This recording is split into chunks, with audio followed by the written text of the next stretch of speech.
In this video, I'm going to go over simplifying and verifying trig identities. In order to do this, hopefully you already know a lot of your identities. If not, take a look at the last couple of videos I did on trig identities.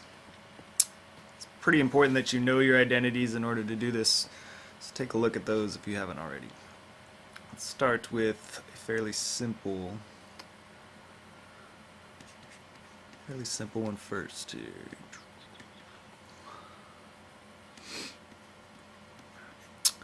In general, whenever you're trying to verify trig identities, if you can rewrite any of these trig expressions in terms of sine or cosine first, it's always a good first step. So this is already sine, so I'm just going to keep it sine for now. Secant, though, I can rewrite in terms of sine or cosine. Secant is the inverse of cosine. So if I change it in terms of cosine there, that should help me do something here. Also, when you're verifying trig identities, it's not necessary to work with both sides. In fact, you're only supposed to choose one side and then make it look like the other side. And when you're choosing which side to do, often you want to go from the most complicated side. That's the one you want to simplify. So because I have more terms over here, that's the one I chose. I could have just as easily chosen this side and taken tangent and tried to make it look like sine times secant. That would be another option as well, but I chose the left side. So I'm going to try and make this side look like tangent. So far I got sine over 1 times 1 over cosine. So that is equal to, if I just multiply straight across, sine over cosine. And then this is the last step. You just have to know your identities. You have to know that sine over cosine is tangent. And so I have proven that sine times secant is in fact tangent of an angle. The last thing you always want to make sure you're doing when you're verifying trig identities is not skip steps. Pretend like you're trying to explain this to an alien or somebody who has no idea what you're doing. Because the whole idea is to write a proof, and when we do that we don't skip steps. We want to really explain our reasoning as much as possible. So hope that I was able to do that there. We just had one conversion, secant into the reciprocal. Alright, let's do one. Might be a little bit more complicated here.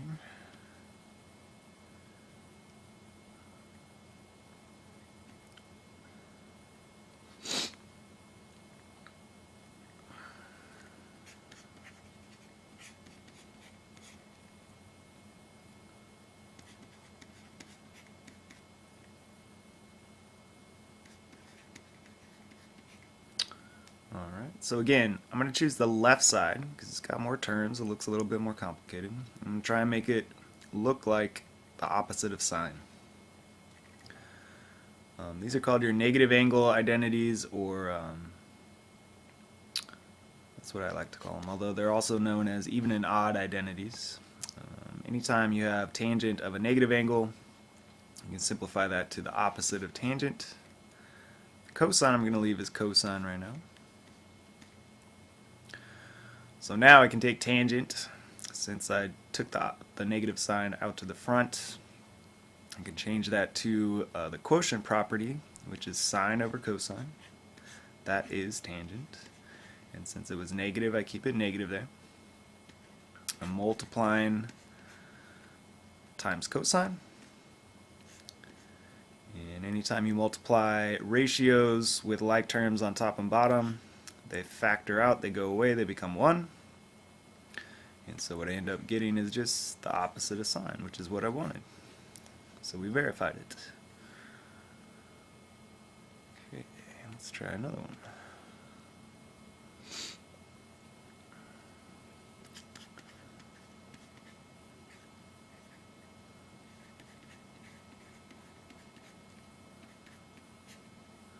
Alright, so again, obviously the left side is more complicated, so I'm going to take that side. I'm going to try and make it what would become 1. So again, try and make or rewrite things in terms of sine and cosine. So I'm going to turn tangent into sine over cosine. It's the quotient property. I'm going to turn cosecant into its reciprocal property, which is 1 over sine. And cosine, I'm going to keep. So now, on top, if I multiply, I can cancel like terms right there. They become 1. So now I have 1 times cosine. So that is equal to cosine. On the bottom I have cosine times 1, which is cosine. And anything divided by itself is always equal to 1. So we were able to verify it. Alright, so those are kind of the easier ones. Just changing things in terms of sine and cosine. This time let's step it up a little bit, do one that's a little bit more complicated.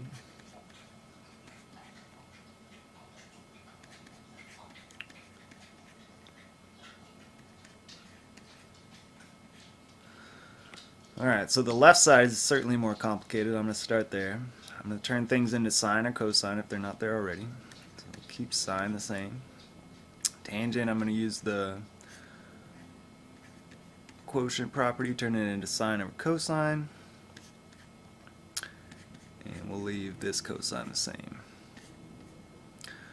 So when I multiply over here, I end up getting sine times sine, which is sine squared, over cosine. I'm going to try and add that to a cosine. And so we got to use our fraction rules. We got to get common denominators. So if the bottom over here has a cosine, I got to give this a cosine as well. We always balance things, so give it to top and bottom. So now I end up having cosine squared up here, right? Over cosine. That's what I end up adding. Oops. Let me just rewrite what I had. Sine squared over cosine plus cosine squared over cosine. And we're trying to get that equal to just secant of an angle. Hopefully you can recognize on top that we have sine squared plus cosine squared. If I just combine that all, because I have a common denominator, on top, this is my Pythagorean identity, it's equal to 1. You just have to know that. So now I have 1 over cosine, which is in fact the reciprocal of secant. And so we're done.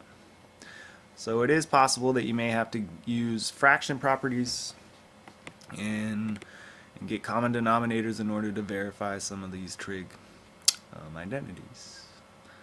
Alright, let's do another one.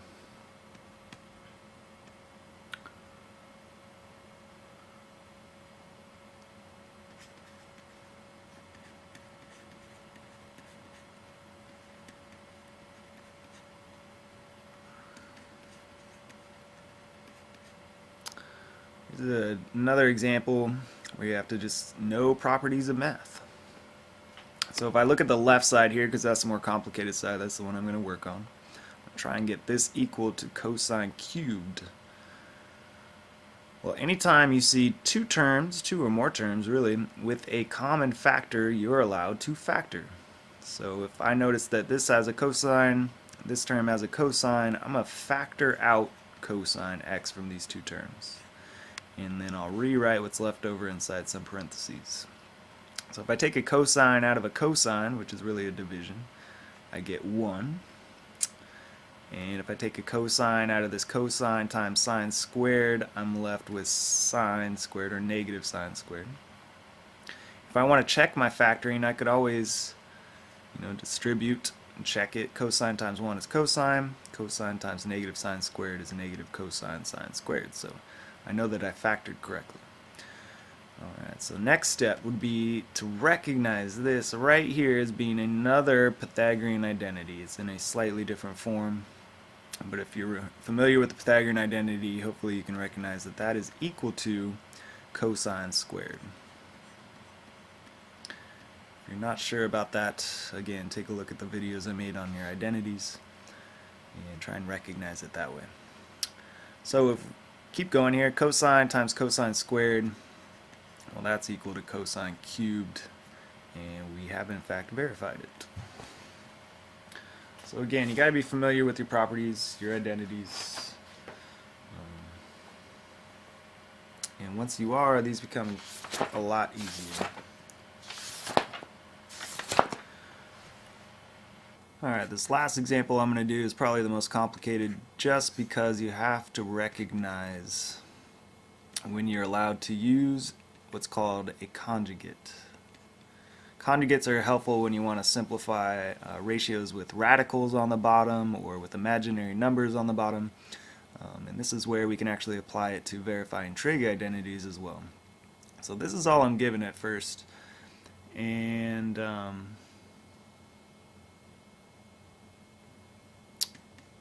think I want it to be equal to this. So here, it kind of doesn't matter which you start with. I'm going to take the left side and make it look like the right side. And the way I'm going to do that is by using a conjugate. And the conjugate is going to look exactly like the denominator except for the sign right here. That's going to be different, this plus or minus. I'm going to multiply top and bottom by the conjugate.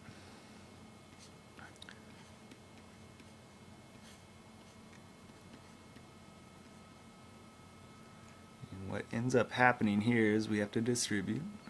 So we got cosine times 1, that's cosine.